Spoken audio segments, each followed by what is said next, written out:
ஏன் செய்யல? அப்புறம் இப்போ திடீர்னு பாசம் பொத்துக்கிட்டு வருதா? ஃபீல்டுல இருக்கு. என்னோட அண்ணன் அப்படின்னு எல்லாம் இப்ப நீங்க பேசுறீங்கல்ல, அண்ணன் எல்லாம் பேசுறீங்களே, அப்பெல்லாம் உங்களுக்கு தெரியலையா? விஜயகாந்த் அவங்க தெரியலையா? அதெல்லாம் தெரியலையா? இப்போ காரியம் ஆகணும்னா இந்த போட்டோஸோ இந்த விஷயங்கள் இதெல்லாம் தேவைப்படுது. விஜயகாந்த் அவங்க இறந்து போனாங்க. அதுக்கப்புறம் அந்த பசங்க ஃபீல்டுல இருக்காங்க, அந்த பையன் ஃபீல்டுல இருக்கு.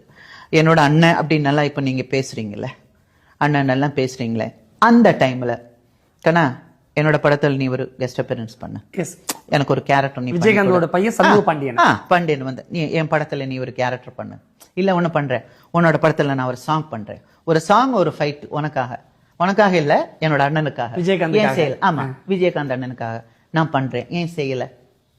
அப்புறம் இப்போ திடீர்னு பாசம் பொத்துக்கிட்டு வருதா? எங்க இருந்து வந்துச்சு? அப்ப விஜயும் மத்த அரசியல்வாதி மாதிரியான ஒரு சக அரசியல்வாதி அந்த மாதிரி நாடகம் தான், டிராமா தான். ஆமா, எனக்கும் அது ஒரு காரியம் ஆகிறதுக்காக எனக்கு இதெல்லாம் தேவைப்படுது. அது இப்பதான் தேவைப்படுது, போன வாட்டி தேவைப்படல. ஆனா இப்போ தெரிய வந்திருக்கு நமக்கு இதெல்லாம் இருந்தால்தான் அவங்களை எடுக்க முடியும் அப்படின்ற மாதிரி.